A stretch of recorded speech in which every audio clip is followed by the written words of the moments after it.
Another little scene we did in the discotheque where Bob, he had like, you know, 2 left feet. He couldn't dance to save anything. So it's like the guys are going, what are we going to do with this guy? He obviously, he doesn't know anything about disco dancing. So what are we going to do? So I said, well, why don't we put him on wires and we'll just fly him? You know, like Peter Pan. So well, can you do this? So yeah, so we, you know, we have all that little stuff in our trailer.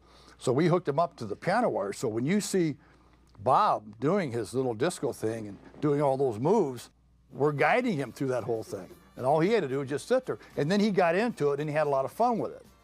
But yeah, we're actually holding him up and he's doing the whole disco thing, you know, and just those are the kinds of things that we did all the time. It was just in the middle of a take, and Bob said, I think we were like, he just said, I can juggle. You know, I can juggle.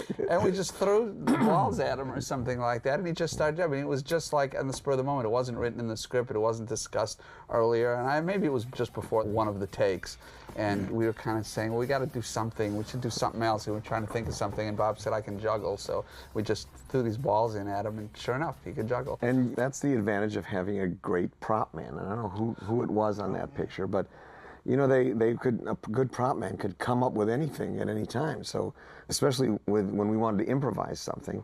So we needed, you know, 3 juggling balls. They got that. You know, when they were all shaking the woman, when they needed a baseball bat, just the objects, things that we thought up right on the set.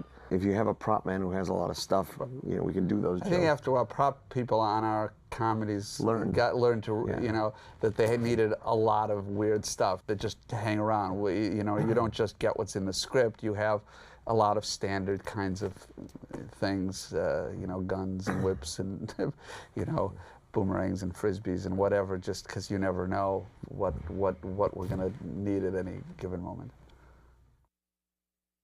One of the most weirdest things that I had no idea that this had been going on for quite some time was the fact that Leslie Nielsen was a virtuoso fart machine man. And apparently he doesn't go anywhere without this little device. And I mean, he could sing Dixie with this thing. It's like a little round rubber tube with 2 lids on the end with a hole about the size of a pencil poked into it, and he licks the fleshy part of his palm and he squeezes it, and it's a little fart machine. Well, it was quite remarkable. The first day we all met each other was the first day of the airplane, the interior scenes shot, and I joined a group. I didn't know Leslie, and we were all shaking hands, and all of a sudden there was a sound of breaking wind. Bango. I got this in my hand. And David Zucker is sitting, and he goes, and he looks at his brother, Jerry, and Jim was up against the wall, because they all thought it was real. So in other words, I did with them what they do to everybody. It was, you know, one of the big secrets of comedy is surprise. And boy, they were surprised. At this point, the entire digestive system collapses, accompanied by uncontrollable flatulence, until finally the poor bastard is reduced to a quivering, wasted piece of jelly. It levels the playing field. Depending on how people are coming up to you, or approaching, or looking for you to participate with them, they may have a preconceived idea of what you were like. And when you detect that, they're not really talking to you. And they're trying to force you to behave the way they want you to behave, because that's how they see you. And that's a safe spot for them. So, you know, all you have to do is you say, well, I understand that. And they look, excuse me, and then it's over. The field is level.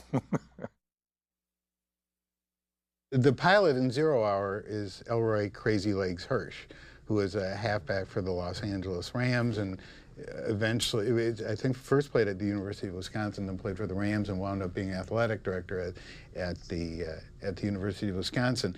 And it was clear when, even in the context of a B movie, that he's an awful actor in 0 Hour. And so that, I think, gave us the idea, well, why don't we put an athlete in who can't act too? So we wrote the part for Pete Rose, and specific to him and whatever criticisms there might have been of him during that part of his playing career. But we filmed Airplane in August, and he was playing baseball at the time, so we had to find someone else, and so we rewrote it for Kareem.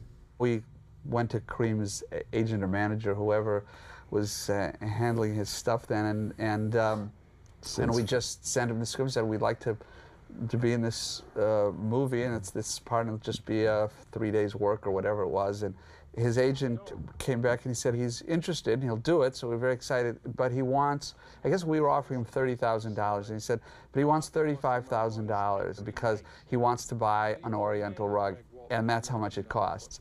And we thought, this is the greatest line we've ever heard from an agent. You know, this is very creative, and of course it's all ridiculous, but you know, it's Kareem, and by this time we were much more excited about Kareem doing it than Pete Rose anyway, and we thought he just was going to be perfect for it. So we begged them, we got to pay it, and then they said yes. And after we made the deal, or maybe it was after he filmed the role and got paid, it was like 3 weeks later, there was a picture in Newsweek magazine or Time, one of these publications, of Kareem in front of this rug that he had bought for $35,000. Exactly. And so it turned out to be all true.